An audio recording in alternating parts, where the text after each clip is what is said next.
This is the Wannabe Saints podcast, where we take virtues and try to break them down so they become tangible and applicable to your life. We aren't here to bring you advice, we're here to bring you ed virtue. I'm Jordyn. And I'm Rachael. We're your hosts, and this is Wannabe Saints.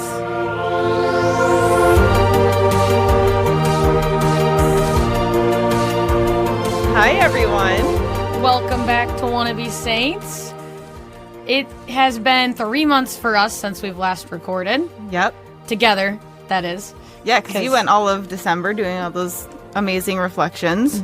Yeah, thank you. Yeah. This is technically like season 2 for us, but none of you actually had a break from us. But we took a 3-month break. I was Jordyn, just a little busy in the meantime. Yeah, just a little busy. Why don't you just tell the world what's been up with you? Yes, I had my little girl, Rita Therese. She's going to be 2 months next week. I go back to work next week. And I guess... This week, right? This Friday. Yeah. Ew! Yeah. Yeah. So yeah, I go back to work this Friday, which... Love my job. I'm actually really excited for the sense of routine and getting back into it. But I'm sad to leave my babies for a few days. Oh, definitely. So thanks for giving up your last Sunday before you go to work. Yep. Oh my gosh. Also, this is our first time on YouTube, so don't mind if we're awkward. This was quite the experiment setting all of this up. Rachel's amazing. And No, I had her so many. Patience has been being very, very tested. And I didn't do a good job at it, so it's fine. I have a lot to grow in. And funny enough, our topic tonight is going to be on kindness, but I was not kind during the whole situation, so. Not kind to yourself. Yeah, You didn't hurt anybody or anything in the process. Just made a couple threats to myself. Said, why are we even doing this? Maybe I should just give up. It's fine. Yeah. Too much perseverance. Good job. No, okay. No. So bad. Anyways, so when was Rita born? She was born December 5th, 10:30 in the morning. And everything went smooth? It was great. Such a smooth birth. All natural. Tough lady right there. Mm-hmm. My doctor was definitely like, well, you got to do it all your way. And I was like, yes, I did. Thank you. Yeah. But no, everything was great. The nurses were great. The doctor was great. Yeah. She's been a great baby so far. She's so sweet. She is. She's so cute. You should probably post on our Instagram a picture of her so that... I will. We should put like a little pop-up of her. Yeah, so that people can see. In her little Wannabe Saints get up. Yeah. We'll have to take a picture. Yeah. And we'll have to tell everybody all about going to Seek, too. Oh my gosh, yeah. So many updates. I know. Actually. It's really exciting what this year could be for us. So, yeah. All the people we're going to have on. But yeah, so... Yeah, give us your any updates for you? No. Same old. Just, teaching and Wannabe Saints. It's what my life is. Yep. You're hardcore Wannabe Saintsing. Yeah, there's nothing super exciting about my personal life. However, Seek, though, that was super so exciting. Good. Yeah, it was obviously our first time at Seek because we've only been doing Wannabe Saints for a year and a half. But Jordyn is a champ. Oh my gosh. I would have probably lost my mind if I didn't have her there. You probably would have. Yeah, I definitely would have. I definitely would have lost my mind. But she's a champ. She shows up with a month-old baby. Not even. Yeah, I think she was just shy of a month when you first showed up. And did all the walking, all the talking. I mean, what a dedicated person. It's okay. You did everything else to get there set up. And Kyle. Coordinated. Kyle's and amazing everything to too. have there. Yeah, I mean, because of Seek, we got to meet a ton of cool people. So if any of you are listening from Seek, thank you for continuing to support us. Yes. Because of that, we have so many guests already lined up. We already have 5 that are confirmed. Yep. And many, many more to come. So we have people, let's think about this. We got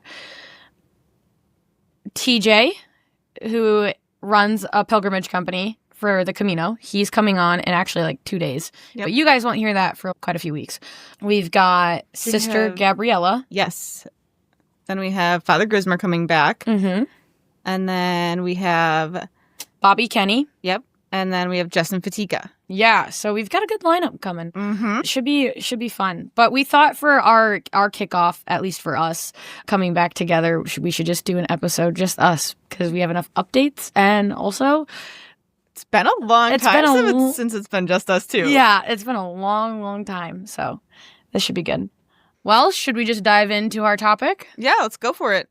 Oh, hold on. We have to appreciate. So shout out to my sister-in-law, Nicole. She got us this Wannabe Saints podcast sign made, and it's like my favorite thing. I love was it. So excited when she gave it to us. It's so cute. It's like the greatest thing ever. And then my mother helped set up this whole thing because we never cared what it looked like because we were just doing video. Yeah, we only did video for reels. But we have all of our favorite books that we talk about often back here, and we have one that we will be adding to the collection. Yes. So The Hidden Power of Kindness is what we read prior to this episode so that we weren't just coming on here spewing our own opinions the entire time, that we came in here more prepared. Yeah. So the little knowledge. Yeah. So anyways. So yeah, so our topic for tonight is kindness. And I have taught this before when I first started teaching virtue. It's one of my first virtues I taught. And when I was doing a little bit of research on it 3 years ago, I realized that this virtue is super, would it be underrated or overrated? I think it's underrated. I think underrated because people don't think about it enough. Yeah, because you see everywhere like the be kind stuff. But actually implementing it is... Like, it's stupid how simple it is almost to be kind. Yeah. And how it's almost everybody expects people to be kind, but nobody is kind. Yeah. So when you encounter someone like doing a kind act to you or whatever, you're just kind of like... So shocking. It's whoa. Like, that person has great customer service or that kind of thing, you know? Yeah. We expect it, but we actually don't get it. So... Anyway. And it's so easy also to even, as soon as somebody isn't kind when you expect it, to then feed it back with unkindness too. Right.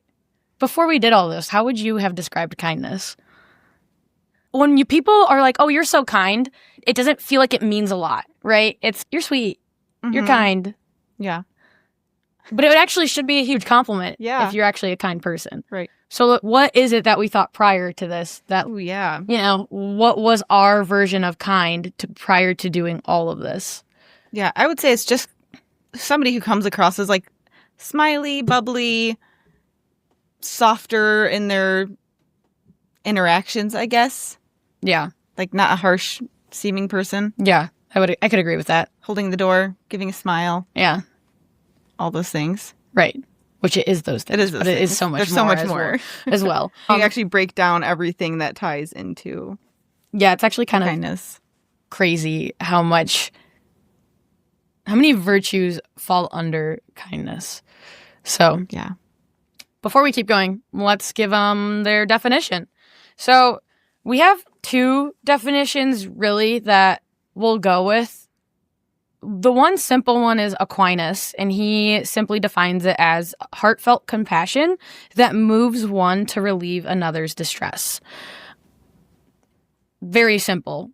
We're pulling a quote that this isn't like the defining of kindness, but this quote from the book, The Hidden Power of Kindness, really summarizes like the essence of what the book talks about, what it is. Yeah. And like the effect that truly being kind has on yourself, the world, and anyone around you.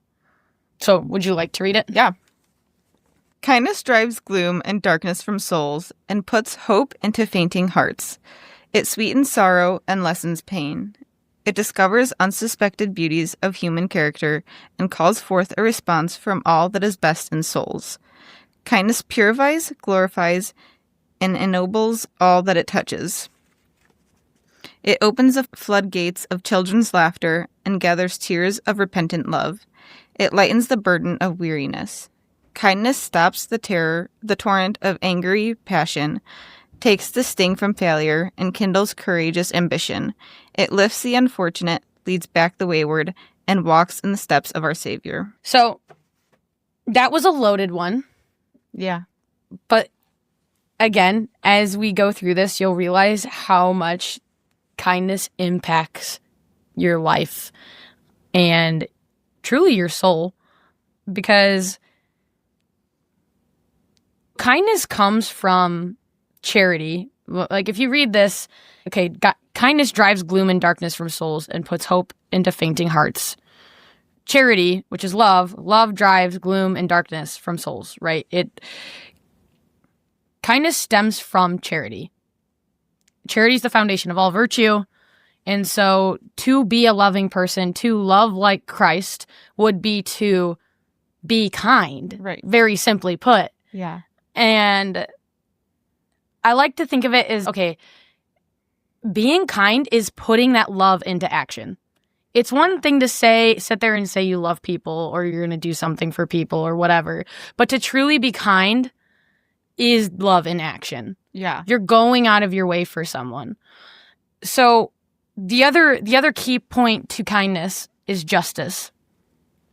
It comes from both charity and justice, right? So obviously we have the layer of love. But why do you have to be kind to the stranger?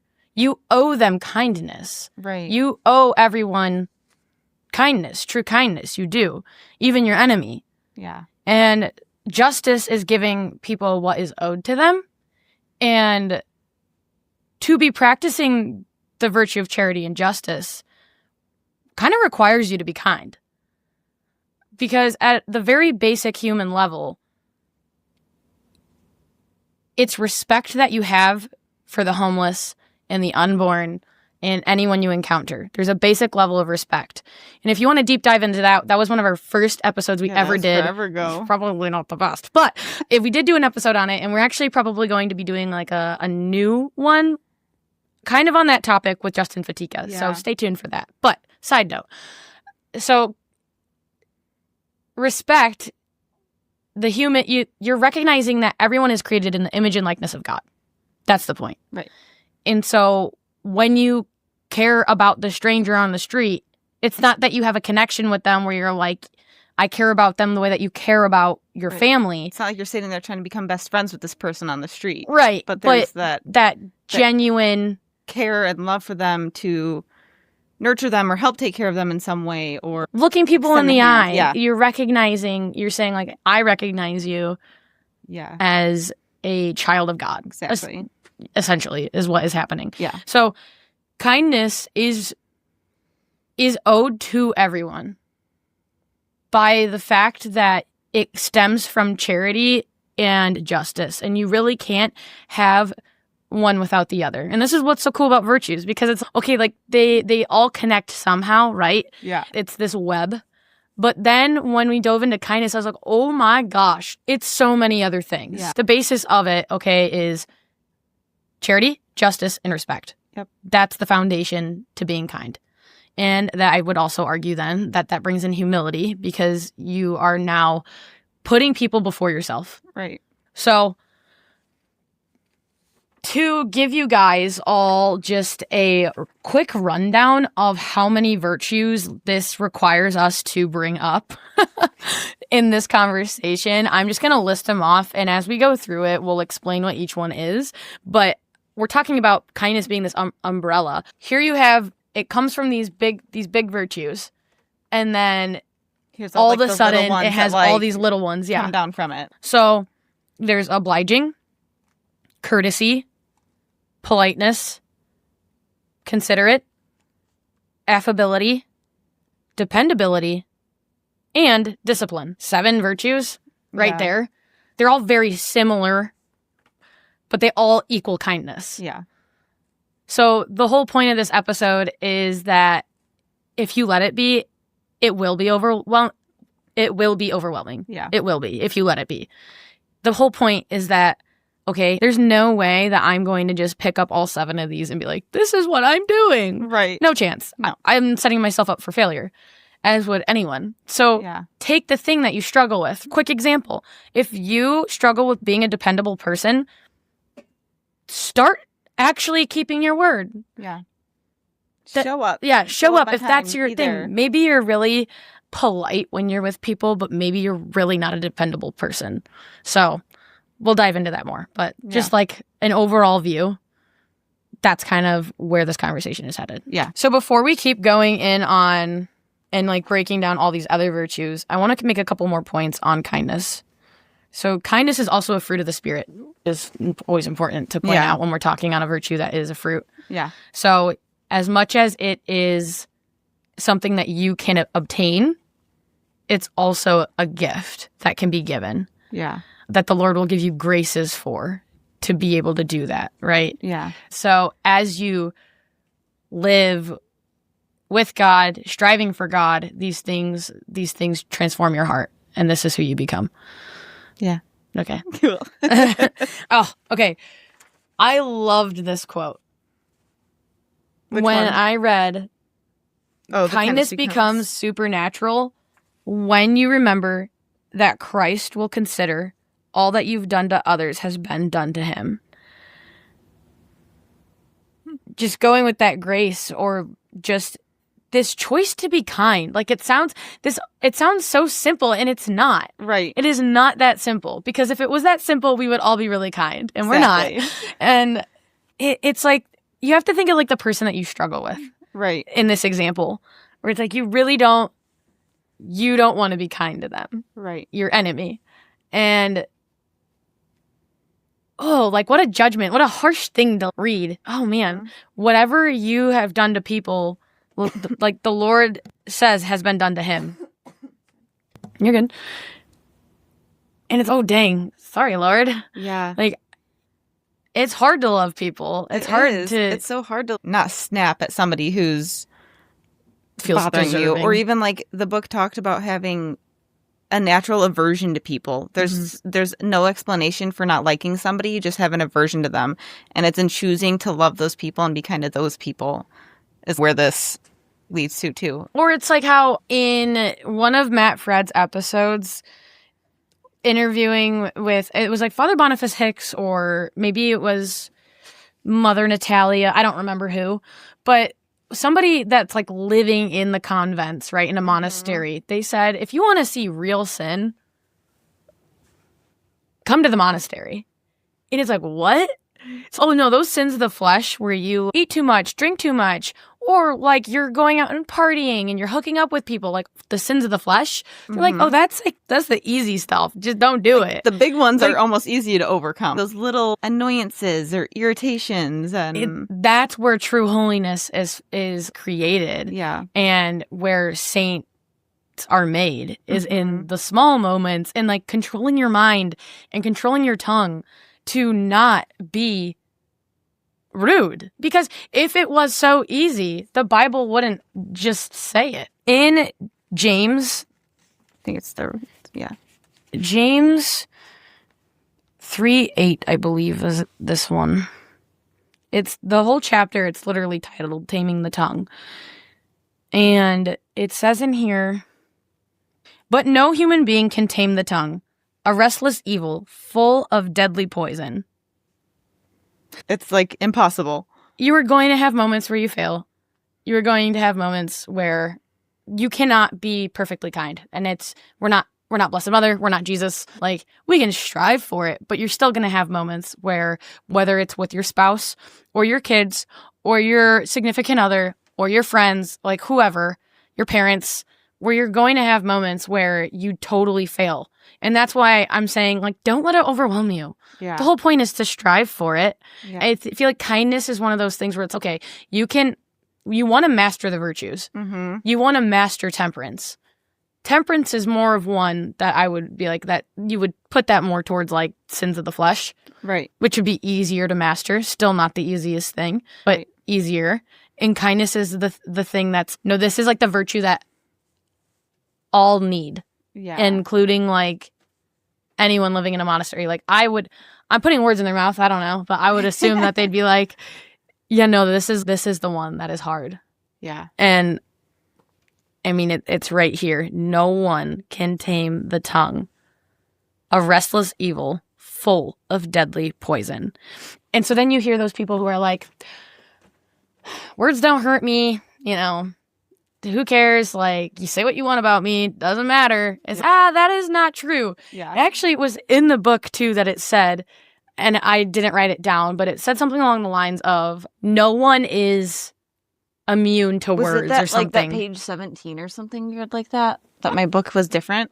I don't remember. The whole point was just more that words affect people and they hurt you. And that's the reality. Maybe not everybody can hurt you where you kind of like, you're meek, you let things roll off your back. Right. But there is somebody in your life important enough where their words would hurt you. Exactly. And so you aren't immune to just whatever is said about you or to you. Well, even like we can reflect back to the Joy episode of Father Grismer. He had a lack of joy or laughter in his life because of what somebody in the 6th grade said to him about the way he like read or talked or something. Yeah, something like that. Yeah. And it affected him his whole life, and he didn't even realize that those words affected him that deeply. So you just have no idea. There's so many layers to us. Right. That we don't even understand. Right. So, your words matter. Yeah. Things can definitely roll off your tongue way easier than you expect it to. Mm-hmm. I have plenty of moments where I go, that's not how I meant that, and that came out wrong. Mm-hmm. And it's like, now I got to apologize. Yeah. Or it's, why did I say that? Insert foot, Yeah. No. Yeah. We all do it. Yep. But, all right, let's move into all of these different virtues and how they help us to live kindness and what they mean and where do we go with them. So you're going to realize as we go through this where it's like I'm literally hearing the same definition, just like slightly different words, or all of them, it uses the next word. Intertwining. Yeah, it's kind of like when we're doing this work. When you're researching when you're doing this work, you're just kind of, oh my gosh, okay, that's new, that's creative. Way to just use that word in there. So they're all super intertwined, yet they do have a different slight meaning to them. Let's start with obliging. So obliging is willingness to do favors or help others. It urges you to satisfy a need or wish before the request is made. Boom. So it's anticipating needs.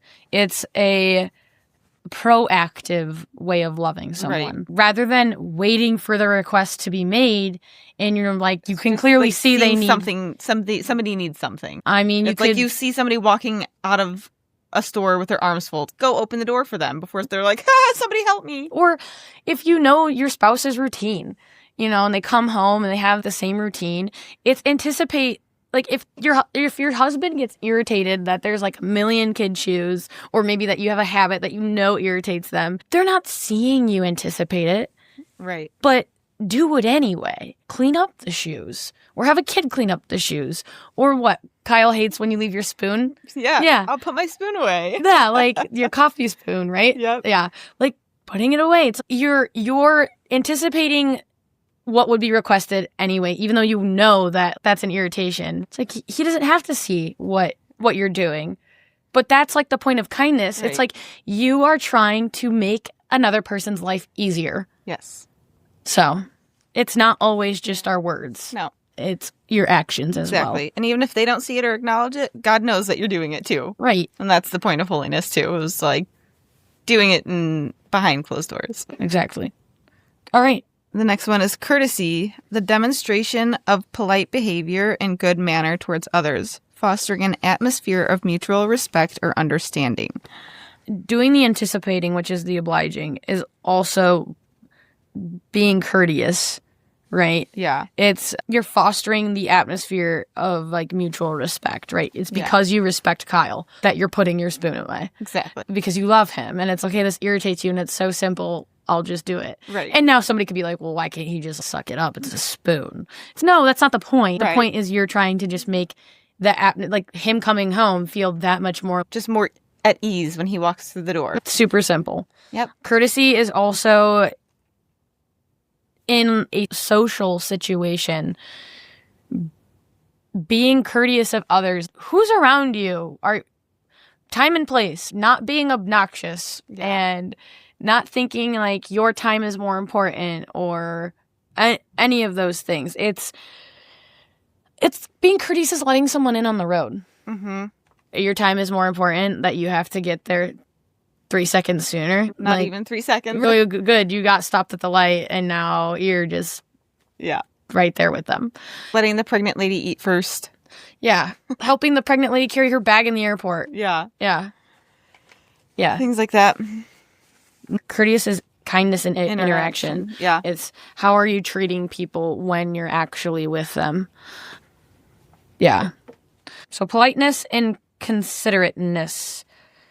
Do you want to read these definitions and how they're like the exact same? Yeah. Okay, so politeness, the practice of showing respect through considerate and courteous behaviors. Considerate, careful not to cause inconveniences or hurt others. Wow, so creative. So, politeness is being considerate and courteous. Mm-hmm. And being considerate is trying not to cause inconveniences and hurt to others. Yes. So I will share this part because the difference in this is basically politeness is kindness in behavior and considerate is kindness in awareness. So how are you behaving is your politeness. Right. At the dinner table is a great example. Having manners and being polite. Yeah. Your behavior at the table matters. It does. And it's actually you practicing kindness by being polite and not eating like a caveman or, I bring this up mostly because Kyle. No, you definitely don't eat like that. No, I grew up with a mother who loves manners, loves good table manners. Like the etiquette needs to happen. And I didn't realize that I actually care about it now as an adult till more recently. I think it was just because I never said anything to you guys. No, and I think I was aware of you. Why are you so clean eating tacos and chicken wings? Why don't you have food on your fingers or anywhere on your face or any crumbs around your plate? I don't understand. Yeah, and it's not like you guys eat cavemen. Sometimes. It's just not when you pick up your steak bone. Yes, maybe, but that's about it. Mm-hmm. But it's just. You never know who cares. Right. So it is good to just actually have manners at a dinner table. Yeah. Well, it's either in the home, practicing it in the home so that when you are out in public, it's not just being obnoxious and gross. You teaching your kid to be self-aware of how they are behaving. Yeah. It doesn't cause embarrassment in public. Right. You should be teaching manners to your children at home because it's at home, who cares? No, you should have family dinner not only because it's so good for your family, but two, it teaches so much so that when you do take them somewhere, they're not causing a scene. Right. Like teaching your 2-year-old to try to sit. It's very hard. Right. That's what we're working on. Yeah. But it's but then so we good. Can actually take him out, and we did take him out recently, and he actually sat at the table the whole time. Yeah, which is amazing. Yeah. And I heard it's a side tip that isn't for me because I'm not a parent, but I heard from a parent. My sister Becca, I think, told me this one. Have your kids sit at the dinner table until everyone is done. Because if they're forced to sit at home for an hour or whatever, when you take them to mass, it's not this drastic change in their life where they're not incapable of sitting for the hour. Mm-hmm. They are used to every day at one point sitting for an hour in their spot. So when they go to mass, it's not let me be free. Right. And that just makes sense to me. It does make sense, and I'm currently working through that, and it does make such a difference. Yeah. So he's still squirrely on his dinner chair and in the pew, but right. He's been better. Well, this is where I feel like we can skip to discipline real quick. Yeah. Because discipline is not even just about discipline the way I was talking about how I need to be disciplined in my life. Right. But discipline in the sense of it is so good for you to discipline your child because you disciplining them now is polite and kind to the other people around because now you are anticipating needs. Yep. You are creating kind interactions. Yes. You are making them aware of their behaviors. Yes, and it's creating a comfortable atmosphere right. and not causing people to feel annoyed or stressed or... Right, so you dealing with the tears at home and having to discipline and having to put your kid in a timeout or however your parenting style is, doing those things even if they're hard ultimately, well, one, you're creating an easier life for yourself and your spouse, because after you get through the hard phases, your kid knows what is expected, what behavior is acceptable. Or if someone's babysitting them and or you're in public with them, now you're saving yourself from embarrassment. Again, not foolproof. Like, it's going to happen where your kid's going to throw a tantrum. Totally. Not saying that that's not going to happen. Just saying, if you don't discipline and you let your kids do what they want, it's like the catechism has a whole thing on parenting and how it's a lack of love for you to not discipline your child. And it's a lack of love and kindness towards other people, because then they're affected by your kid too. And then it affects the kid their whole life and everybody that they interact with their whole life through adulthood. And you're setting your kid up for failure by not teaching them social cues or any of that stuff.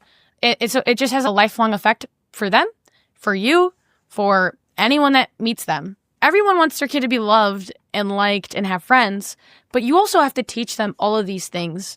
And that's where the discipline comes in. Yeah. And because discipline, I forgot to read the definition, is the practice of training oneself to follow a code of conduct and through self-control and perseverance. So it's, yes, you also have to work on yourself, right? It's, okay, maybe I have really bad table manners. Okay, maybe that's a really simple way that you can practice the virtue of kindness. No one knows that you're doing it for kindness. Right. But that's the point. It's just, why not better yourself in that little area where it's, I actually chew with my mouth open all the time. And it's, okay, just don't. Because my sister cannot stand people that chew with their mouth open. It is very annoying. Literally, I can't stand the sound of chewing. She will look at her children and be like, out of my ear if you're going to eat like that. Go where I can't hear you. And that's where she gets to practice patience. But at the same time, you also just want to make people, like, you have to be outside yourself. Right. Think about how you are being and how that affects other people. Right. Because if you're the reason that they have to practice patience all the time, you probably have something you could work on. Right. Well, even like for myself, it's okay, I didn't have great table manners. I'm always a pig when I eat. But I'm trying better now so that I can teach my children table manners. Because it is, okay, no, I don't want you just sitting like a monkey eating your food like a caveman, especially for going out. Sure, I can eat properly when I go out, but yes, at home, it's totally where it matters. So, I'm disciplining myself at the table to discipline my children. Yeah. Yeah. Okay, so now, since we kind of jumped to discipline, we'll flip back up to affability and dependability. So, affability is the quality of being friendly, approachable, and easy to talk to. You make people feel welcomed and valued. Honestly, I love this one. I do too. I think that this is where to be kind, this one is saying it's a disposition, right? You should be approachable. You should make people feel welcomed and valued. Yeah. So now it's like, it's connecting multiple things. It's connecting respect, right? Because if you're making people feel valued, you're recognizing their dignity. You're looking them in the eye. And that is something that is so simple to do. And people get uncomfortable by it. They do. But it's actually so simple to do. And like my old youth ministry, like students, kids, whatever you would call them, they would be like, Rachel, why do you make so much eye contact? I'm like, what do you mean?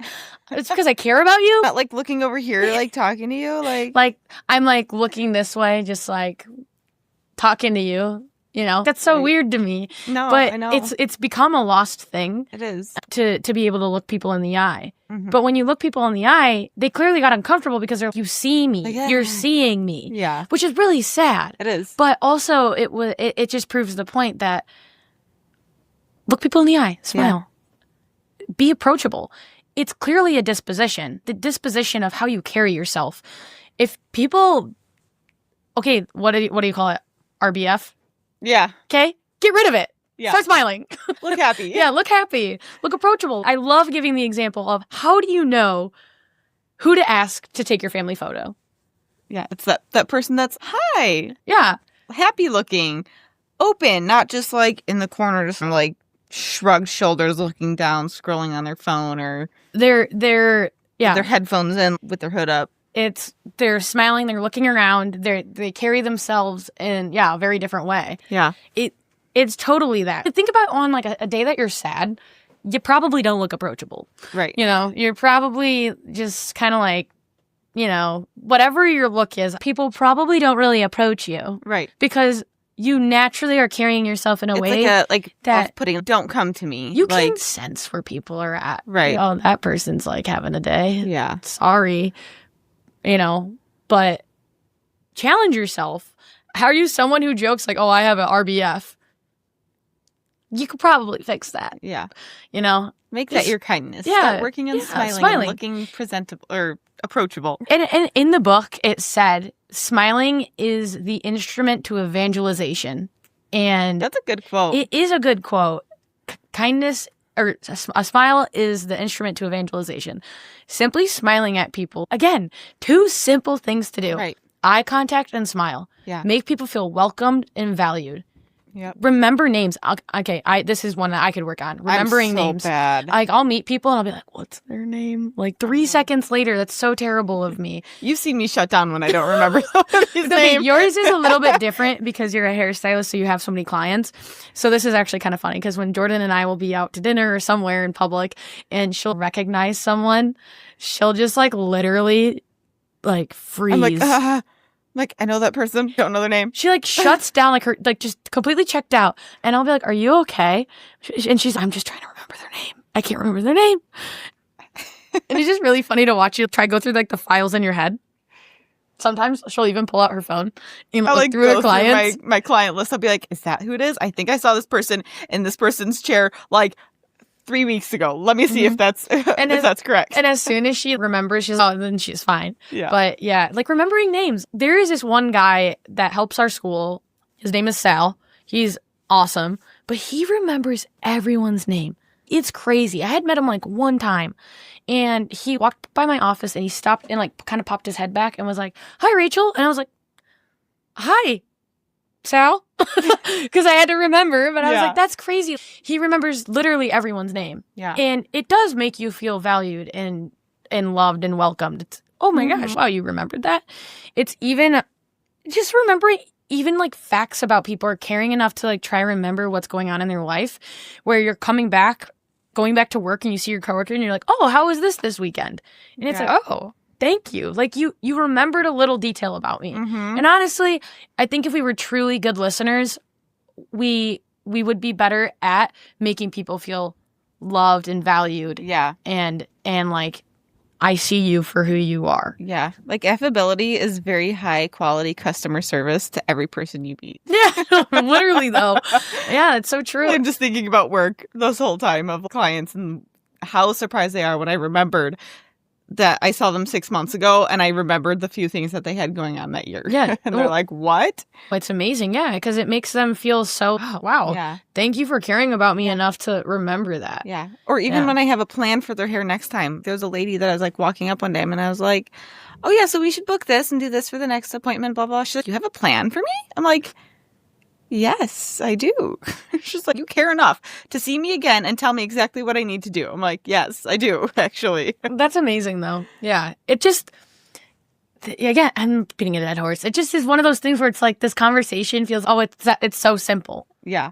It kind of is so simple, though. Right. But yet the bar is absurdly low. Exactly. I don't even know if the bar is on the floor for kindness. Like, it really doesn't take that much. No, it doesn't. You brought up the point, well, I guess, like, just talking about, like, listening and conversation. Mm-hmm. Conversation goes a couple ways. Mm-hmm. It's kindness in your words and your tone, but it's even kindness in your ability to listen and actually listen. Like, you're not sitting here thinking of what am I going to say. Sometimes when we first start these episodes, we're both like trying to gather our thoughts and then the conversation isn't flowing because we both are anticipating like, what do I need to say? Yeah. Rather than being in the conversation. Right. And that's me a lot. Well, I do it too, though. Yeah. And again, these are like things where I feel like I never put them as like acts of kindness, but it makes sense. It does. Kindness is so many things. And that's why it's mind blowing that, it's not like you're just like a kind person. If somebody compliments you, you're kind. if this is what all that it entailed, you'd be like, that's a massive compliment. Right. I am obliging, courteous, and polite, and considerate, and affable, and dependable, and I have discipline. That's actually 7 things and then some that they're throwing at you, because now that means you're humble, that means you're charitable, that means you're in like respectful, right? And, all of that. Yeah. So it actually should be such a huge compliment. And yet when you hear that, it's really, you kind of think of something better about me that's pretty generic, right? I put it on the board for the kids. I'll make them do like compliments randomly. Yeah. And I'll be like, you can't use words like sweet, kind, smart. Like you have to actually give a compliment about them. But if this is what it meant, this was the perception, I'd be like, absolutely tell them they're kind. Yeah. That's an amazing compliment. Yes. To possess that virtue. Right. But that's not the case. Right. But sometimes it is kind of like, you're kind, but it's okay. But then what part? You're dependable. So it just, it changes. Yeah. There was another point I think I wanted to make on listening or conversation, because it had a whole section in the book about it. And it was really good on just like how it's like prideful to not actually just be present. This was actually in another book. I've talked about this before. Spiritual Survival in the Modern World. It says in that book, it talks about how the greatest act of love, I want to say, that you could do for someone is listening, because you're entering their world. Yeah. And if you truly entered their world, it wouldn't be so hard to remember things. Right. When you are doing hair, you enter their world because you're caring for them. But also, you have no distraction around you because it's your work. So you don't have a phone around. You don't have your kids around. Like, you are entered into their world. Right. So you're not even actually trying to remember, but you just do. Because I'm like entered with them literally, and I'm listening. Yeah. You are actually fully present in that moment. Yeah. And dang, like, why can't like that just always be? Yeah. But it's so hard. But yeah, that's always convicting too, but also really cool. I'm like, wow, I want to be a better listener. Like, I want to enter people's worlds. Also, like, that sounds fun. Like, I want to enter your world. Right. I want to know.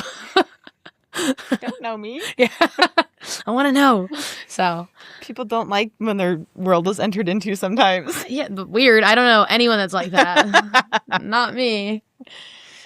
Jordyn's calling me out because I have a line for those that know me. They're like, if someone like remembers something about me or calls me out about myself, I'll be like, don't know me. It's like my favorite line from you. Don't know me. Yeah, don't know me. No, that's not so funny. Anyways, okay. So affability, that's affability. It is just make people feel welcome and valued. Yeah, easy to talk to. Yeah.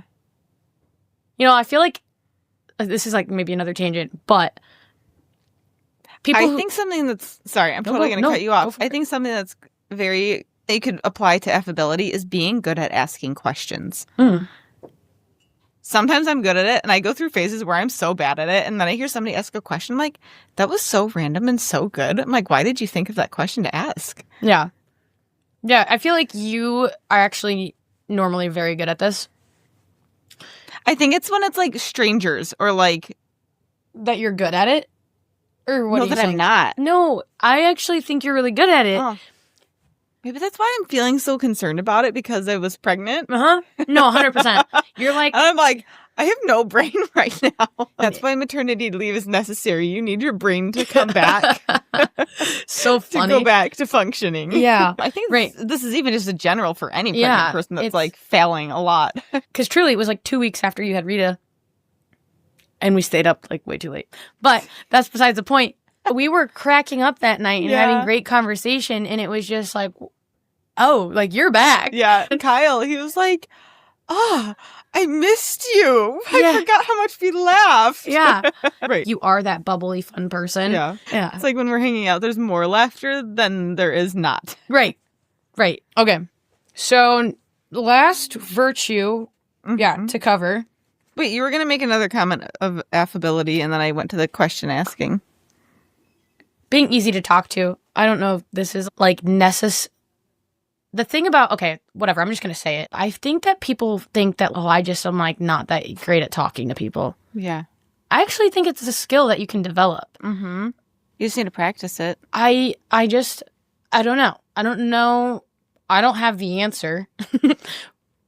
My recommendation, I tell some of my students that struggle with this, right? They're really young, so, you know, they can grow in this so much still. But I have a couple students who maybe more quiet, and I tell them, like, come to school ready to ask a couple questions. It's okay if you have to prepare. You don't have to be good at spontaneous conversation. Start by coming prepared with a question. Mm-hmm. Come to school with like 3 questions, so that when you are hanging out with them, you're not twiddling your thumbs being like, what do I say? What do I say? What do I say? You can say, hey guys, what are you doing this weekend? It could be simple, but come to school with 3 questions, so that when you're in the social situations, you are like, I've got this. Mm-hmm. And I'm going to put myself out there, and I'm going to challenge myself to talk a little bit more. Yeah. And you can develop this skill. You can develop getting good at asking questions. We've told you before in our friendship episode. The question book is so fun. It is. And it's so silly, but it's so fun. We still use it randomly. Yeah. But it's like, after we've done that for so long, we'll come up with our own now, you know, or randomly just be like, hey, let's ask each other questions. This has been a while. Like, she has a whole list on her phone of random questions that you see on social media. I want to ask you that someday. Yeah, yeah. So I just save them all, and I'll just like, we did this the other night. And it's so fun. Yeah. And honestly, it doesn't have to be a big deal. Right. If you're going to a party, I legitimately brought that book with me to parties. I love it. Because people love it. It's fun. Yeah. It's, well, you weirdo, you need a book to like ask questions. Well, I definitely thought it was weird when he brought it out the first time, but then we sat on the plane home from Italy for 15 hours? And Kyle would take naps, and then he's like, you guys are still talking. We did it. That was the best flight ever. We did it for so long. It was so good. No, but okay. Valid. Think I'm weird. That's totally fine, because it is a little bit weird. I had a little judgment right off the bat. Yeah, that's fine. But I loved because it. I actually broke it out. And okay, so this is the thing though. You also have to be okay with people being like, what? But I've never had someone not love it. So I built the confidence to be like, dude, I'm just breaking it out. Uh-huh. I don't know you. Let's just get to know each other in a fun way. Not how is the weather over there? What are you excited to see in Italy? I want to know more. Let's just have some fun conversation. Yeah. And so I know it was weird, but I was like, I don't care. No, I loved it. So I broke it out literally waiting for other people to show up. Remember, our flight was the first one into Italy. Mm-hmm. So it was you, Kyle, me, and Fran. Yep. That was it. And I was like, let's do this thing. So I just open it. And we're all like kind of tired, but I think you didn't even have it out. I think you're like, pick a number. I don't know. I don't remember that detail. I think something along those weird lines. And then you're like, okay. Yeah. I'm like, what? Yeah. You just, you gotta. But look, now we're best friends, so it's fine. I know. We have a podcast together. I know. Truly, I do think that it's really not weird if you have to prepare to like socialize. Okay, so I always view myself as extroverted and Kyle as introverted. But really, I think it's almost opposite in some situations, because he's so good at the small talk with random people and strangers. Because all of my working life, I always avoid small talk with strangers because I do it all day, every day at work. But then it's, okay, no, I need to start practicing being better, like in the grocery store. Somebody just starts randomly talking. This was even just recently. This guy just starts talking about the weather and blah, blah, blah. And he's, well, I was a roofer, so I was used to it. And so I was like, fine, I'll create the conversation of, oh, you're a roofer. My husband's a roofer. Cool, blah, blah, blah. Tell me about it. Where did you work? Yeah. It's like, this is an old man. He looks like he just wants to talk. Well, so I guess I'll ask the question. Right, but that's a good example. Right. It's good. Yeah. And then the same thing of, it's so easy to go through the checkout line and just, okay, look at my purse, here's my card, check out. Okay, see ya, thanks. Rather than looking up and, oh, yeah, how are you today? Looking your registered person's face in the eye. Yeah. No, seriously. But like most people don't do that. And so when you do that, people are like, oh, you care? Mm-hmm. You care about me? You don't even know me. Yeah. But again, bar is on the floor. Like it's like in the ground. Like it's literally on the ground. You couldn't get lower. Like the fact that we're telling you like to look up at your cash register's eyes is crazy. That's where our conversation is at. I know. The last virtue, dependability. I kind of love this one. Mm-hmm. The quality of being reliable and trustworthy, consistently fulfilling commitments and responsibilities. I would have never put dependability as an act of kindness. Right. But I was like, the amount of inconvenience and hurt that can actually cause when you don't show up. Yeah, so like me. No, Jordyn, you actually, that is not true. That is not true. I have a problem. And my problem is my biggest pet peeve is a lack of dependability. It really is. I used to just frame it as flaky. Yeah. Or whatever. Yeah. It's like in me. I really struggle. This is one area where I need to work on letting it go or letting people, like, letting it roll off my back, right? And not letting it affect me. But when someone gives me their word, or I really struggle when people don't commit. Yeah. Like, definitely something that I need to work on, though, about loving people better when they're not dependable. But you actually aren't, like, you're not a dependable person, if I said that correctly. Right. So I love this one because I would have never just associated it with being kind. St. Catherine of Siena, I think, has this quote. I want to look it up. Okay, so it's not St. Catherine of Siena, but St. Camillus, I hope that's how you say his name, he said, "Commitment is doing what you said you would do after the feeling you set it in has passed." If you go with every fleeting feeling that you have, you're going to be a disaster. Well, that's where, like, lack of virtue comes into play, because it's like you can't let your feelings, like, control you. Yeah. This is going back to discipline, actually. We didn't hit on this point. So this is where if you let your feelings and your passions and your desires control you, you're failing in discipline. That's like part of kindness, right? That's going back to the discipline. This is where they connect. Because the whole point of virtue is to regulate these things. You are not trying to be run by these things. You are going to feel lazy and not want to do things. You are going to...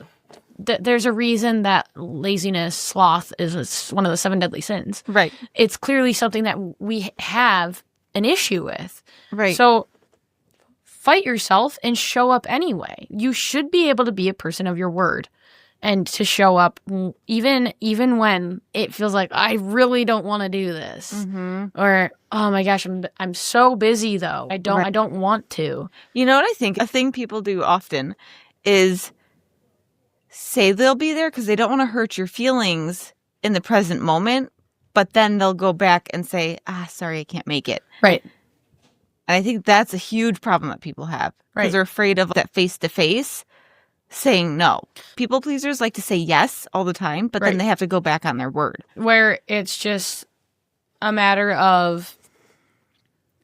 Actually, just, I would prefer you to say to my face, like, I'm sorry, we're just so busy right now. I can't add that to my plate. That is so valid. Good for you. Thank you for saying no. Even if you're free that day, sorry, like, I can't. I just need the day. You also don't have to give people a reason. It's not their business, really. Right. But our feelings and our emotions should not control. Right. It's the same thing about discernment. If you discern something in a time of peace, don't rediscern in the time of fear and conflict and anxiety. Yeah. You discerned it in a time of peace.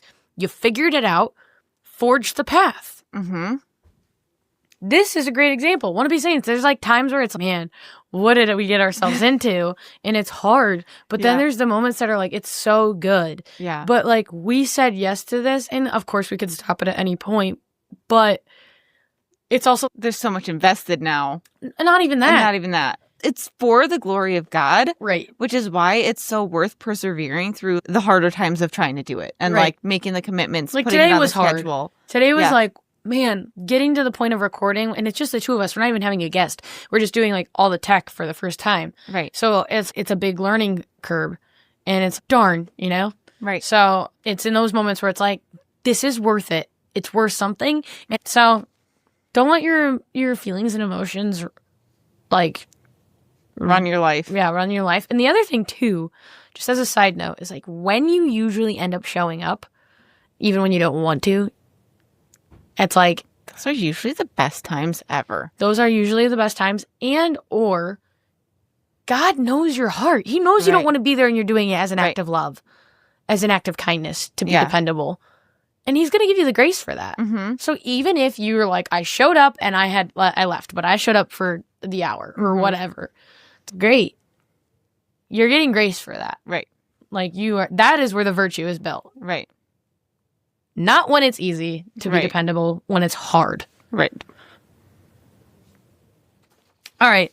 So that covers all of our virtues of kindness. So as you can see now, it is quite extensive on all things virtue. And actually, just to summarize it, just to give us a nice summary of all of these virtues. Obliging is kindness that anticipates. Courtesy is kindness in interaction. Politeness is kindness in behavior.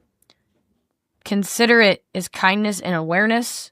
Affability is kindness in your presence. Dependability is kindness in fidelity.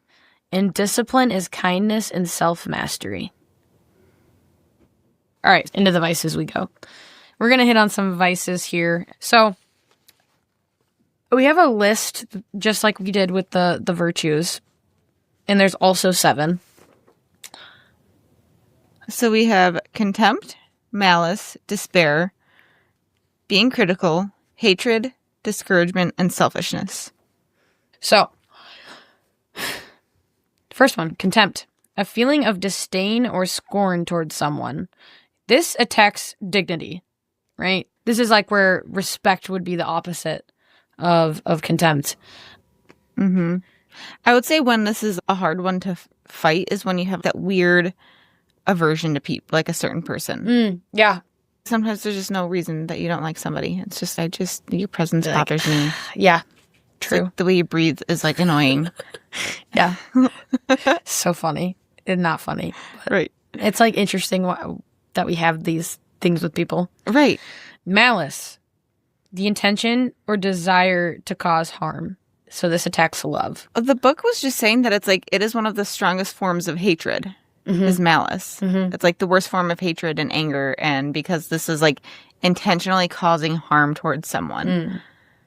To where it's like you can think bad things and say bad things about somebody that you don't like, but like intentionally try to hurt them. Going out of your way to cause problems for this person it's like is hatred malice. with envy. Yeah, hatred with envy. And I would say this would probably be like the opposite of... I guess the opposite of kindness, because kindness is charity in action, where this is hatred in action, is malice. That's really good. That's true. Yeah. Yeah.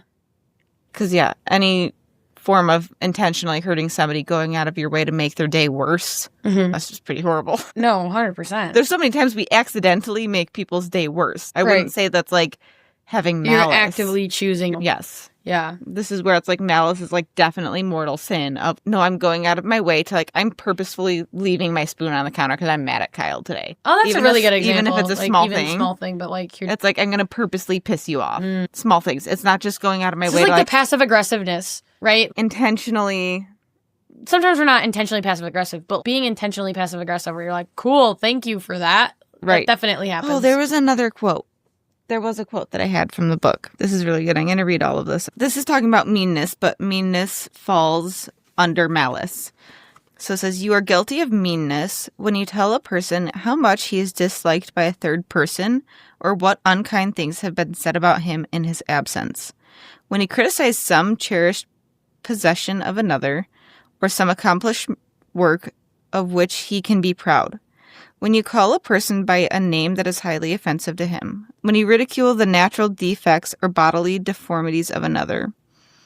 Or his nationality, race, or religion. When you laugh in the face of a person who makes mistakes in grammar or speech. When you frighten people by wild tales of imminent danger.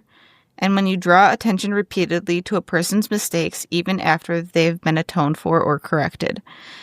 The hurt inflicted by such deeds of uncharitableness will vary according to the sensitiveness and refinement of the person involved.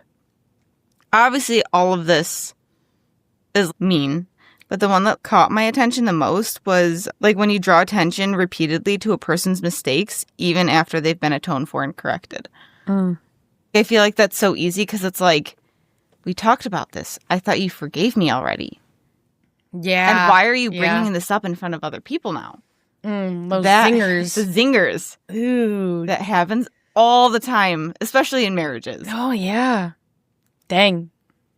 That's good. Yeah. Wow. But I feel like this is such a good way to Summarize that. summarize mean things. Hold on. Can I see it real quick? Yeah. It's that whole first paragraph. Another thing that caught my attention was when you laugh in the face of a person who makes mistakes in grammar or speech. Yeah. So easy to do. Oh, yeah. Oh, yeah. Well, and being someone who's dyslexic, I used to be like super insecure about reading out loud or anything because that was like a thing I was made fun of for. I mean, hey, that's Father Grismer's lack of laughter his whole life. Right. No, that's just crazy how much it affects us. I know. Again, words matter whether you think so or not. Sticks and stones may break my bones and words will never hurt me. That's so not true. It does. Yeah. So there's malice for you if you want to know what that is. Despair is the loss of hope. So it attacks the light of your life. The looking to your future. And I think this is going to also be in relation to when you can't see the bright side of things in your own life, but then you're also killing other people's dreams of that'll never happen for you. You know, you're like pushing your despair onto other people, crushing other people's dreams. Yeah. Yeah. For sure. Don't rain on my parade. Exactly. I think that's even in malice. Don't put somebody down for something that they're proud of. But or something that they're excited for. This is the whole paragraph I like want to read to my students. I'm like, it's middle school, high school drama. Right. But again, you still deal with this stuff in adulthood. You still have people that do one always or two or all every of single things. one of them. You know. More so in adulthood. Yeah. So you just obviously it's a very easy thing to actually see and like witness in the students. Yeah. Okay. Critical. This one's pretty dang self-explanatory. Tendency to find fault excessively or harshly. It attacks mercy. You are just, I mean, this is, you're being judgmental and critical of people. Yeah. Yeah. It's like the verbal form of malice. But I guess we said that malice is in words also, but. Yeah. Hatred we kind of covered, but hatred is the intense dislike, often accompanied by the desire to harm somebody. So it's hatred before it's malice, right? It's this thought of it, right? But you're not like acting. Malice is a form of hatred, right? It's like you're not acting on it. You're not actually causing the infliction, right? So I think this is where it's like you can, in discipline, form your thoughts into more charitable thoughts about people rather than being so hateful in your head. Like the same way that you would get a lustful thought and don't engage. The lustful thought isn't the sin. Do you engage? So you're going to have the hatred thought, but don't engage. Right. Move on. I want to throw an egg at this person. But are you actually going to? No. No. Feels good to talk about it sometimes. Exactly. Yeah. I tend to threaten wanting to throw eggs at people when I'm angry and upset. Yeah. But I've never done it. I can imagine it would probably feel good though. I will let you try it. In a funny moment so that we're laugh about it. I'll catch me on my hair wash day. Okay. Or before my hair wash. Let me know. I'll come over just for that.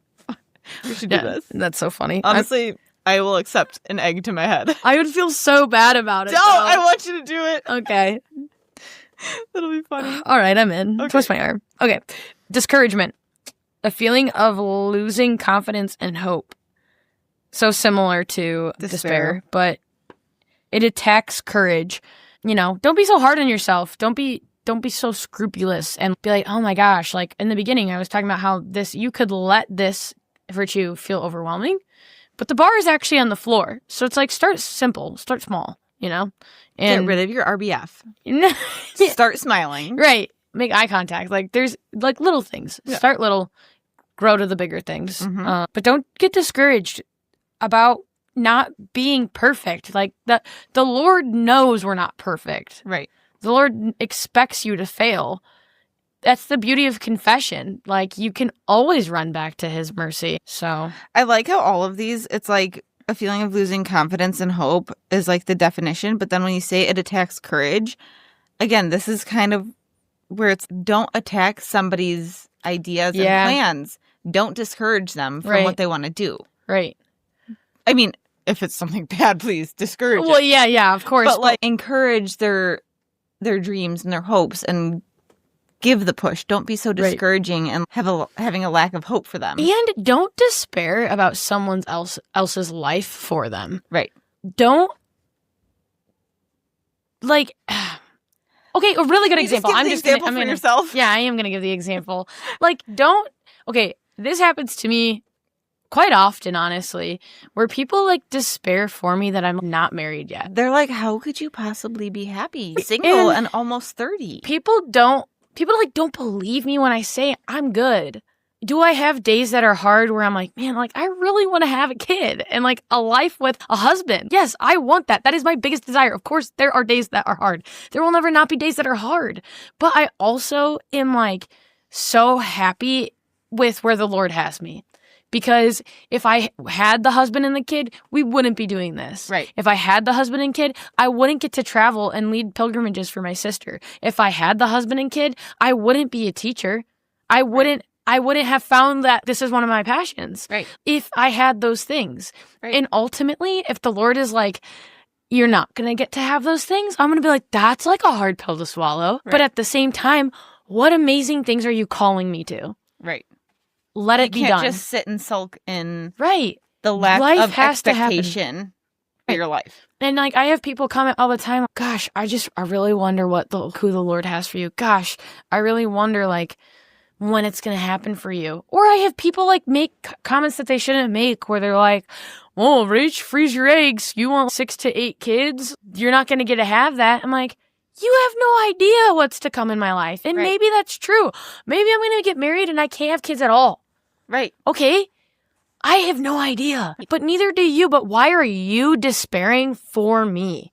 Right. Because now you're actually taking away the opportunity for me to also say if I actually had those feelings, that I have those feelings. Right. But don't despair. Like, I'm not despairing. Like, I am trying to live for the Lord where he has me. Right. And that's where I find my joy. That's where I find, like, the peace. And that's where I'm like, guys, it's actually not that bad. Right. And my thought, too, is don't have, like, this, like, false hopeful comment either of someone's out there for you. Yeah, there's more fish in the sea. I'm like, I get the intention. It's like they're trying to be like, don't despair, Rach. But it's also not like I'm well aware there's more people out there. Honestly, I am so proud of people when they end relationships. I'm like, thank God you got out of it and you knew to get out of it. Yeah. Knowing that it wasn't a good relationship. Right. I'm like, good for you. Take care of yourself. Grow in all of the virtues that you need to grow in so you can become the best version of yourself for the next person. And I tell people all the time, I'd rather be single and happy and thriving for God than married and miserable. Mm-hmm. I'm not settling. No. And if God wants marriage in my life, for my life, then like that will happen at some point. Right. And has it happened yet? No. But you don't see me sitting here crying and despairing about it. Right. So don't despair for me. Right. God has a different path for everyone's life. And he could call me to be a sister at 30-something. I have no idea what's to come. Right. Don't waste time sulking away in sorrow. The Lord is doing cool things in my life. As is. Yeah. Great. I'm going to keep going. Mm-hmm. So, don't despair for people.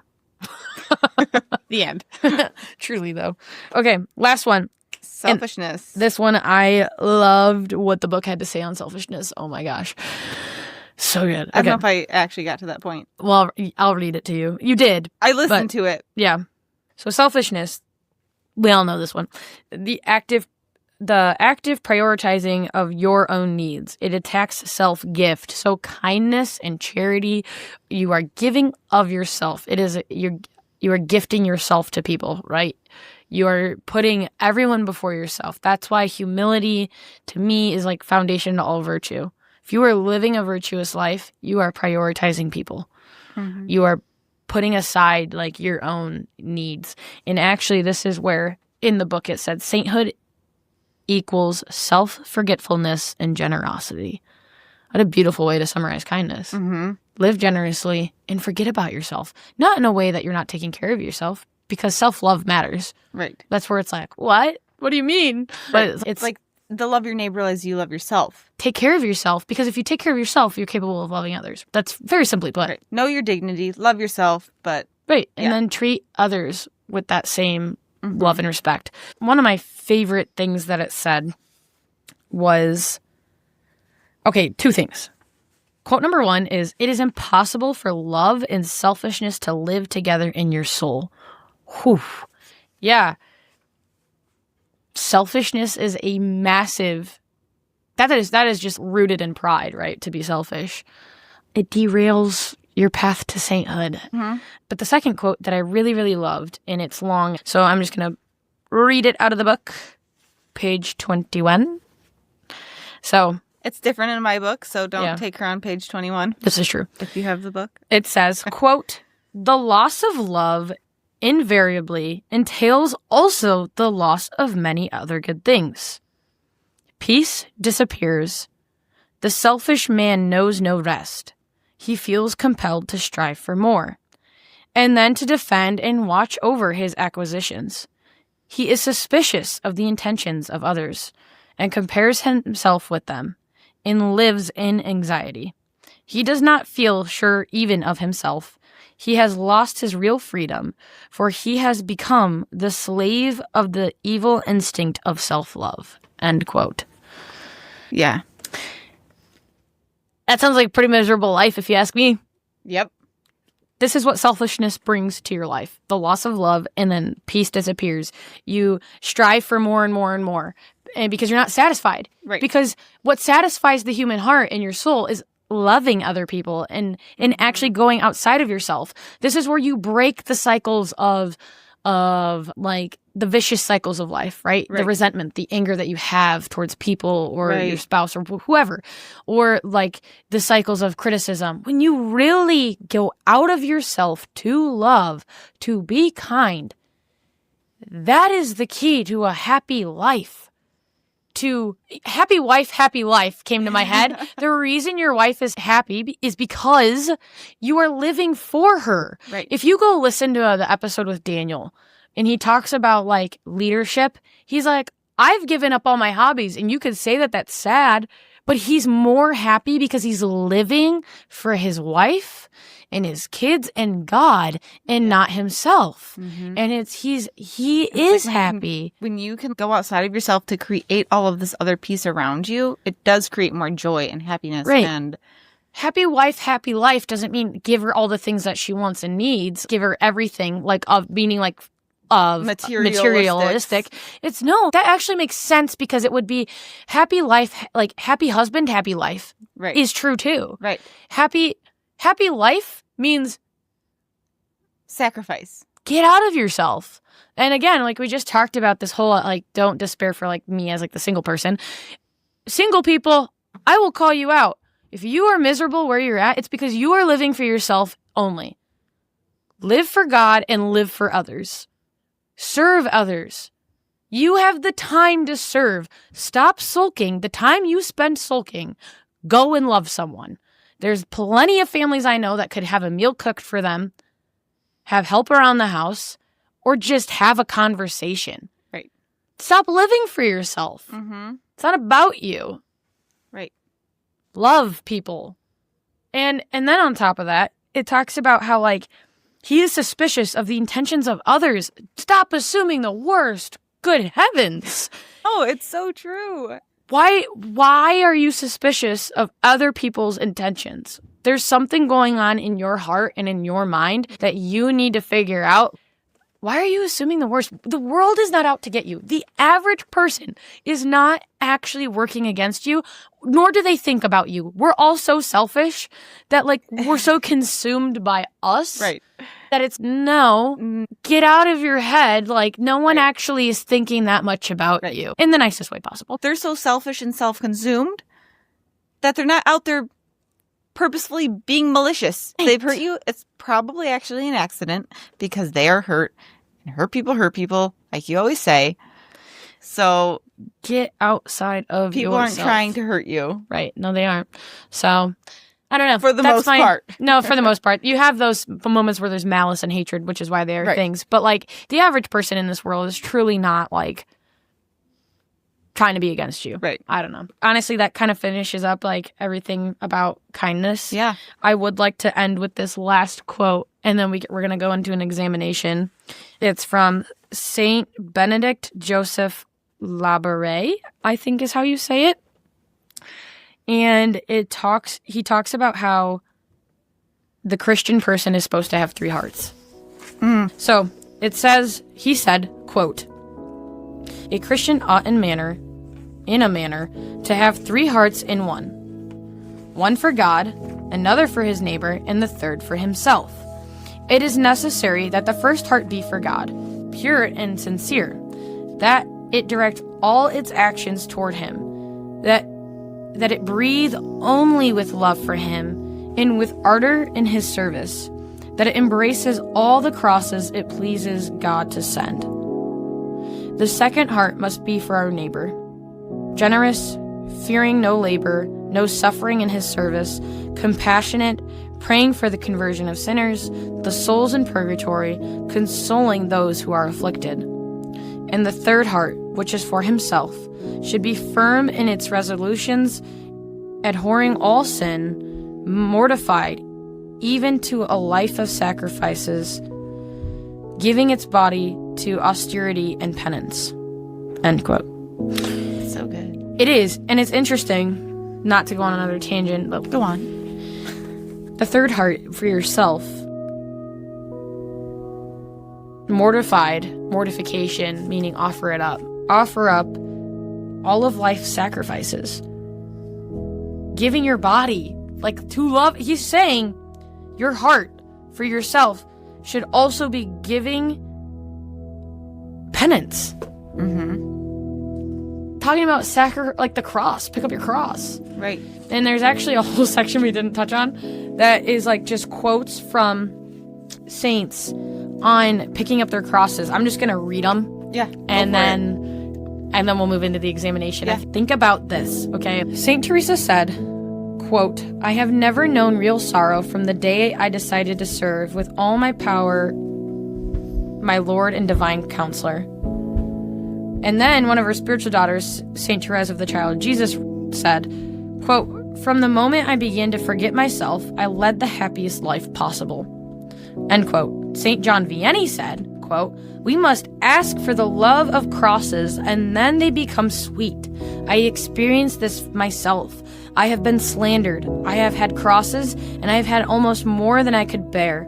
I began to ask for the love of crosses, and then I was happy. I said to myself, therein alone is found peace, happiness." End quote. They're so good. Pick up your cross. Ask to love your cross. I've never done that yet.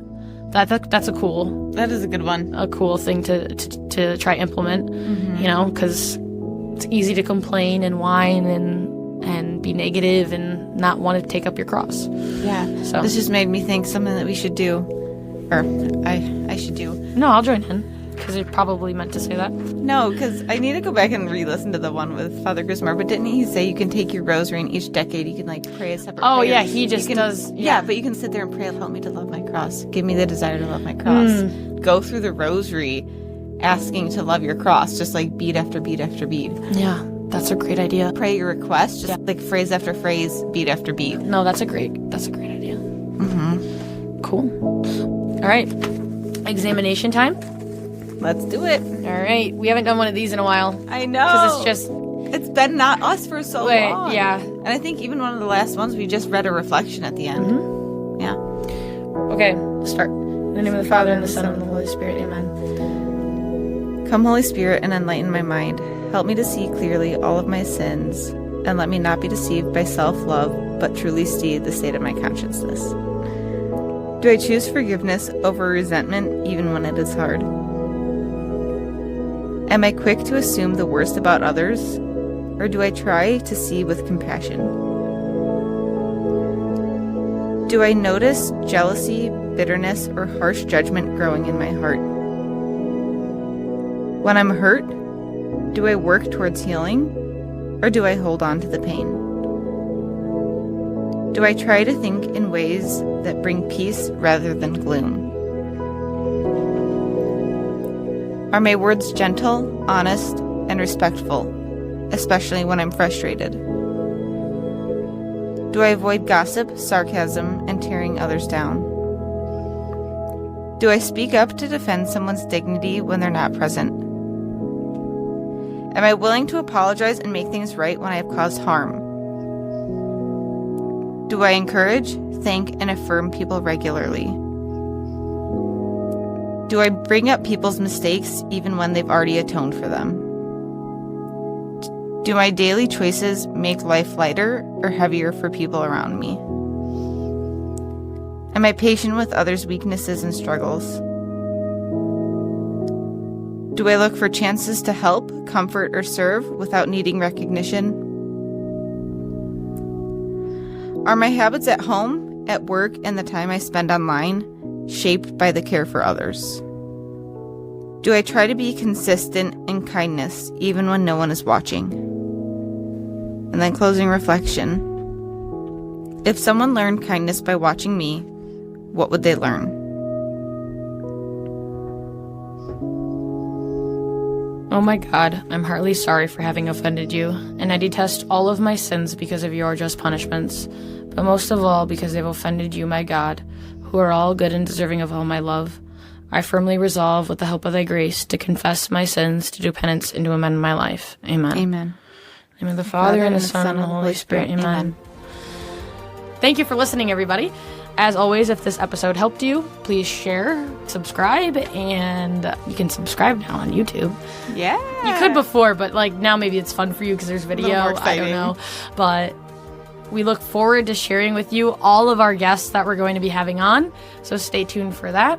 And until next time. Bye. Oh, bye.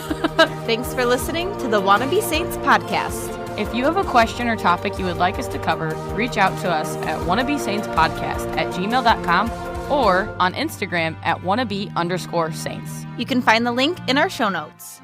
Thanks for listening, and God bless.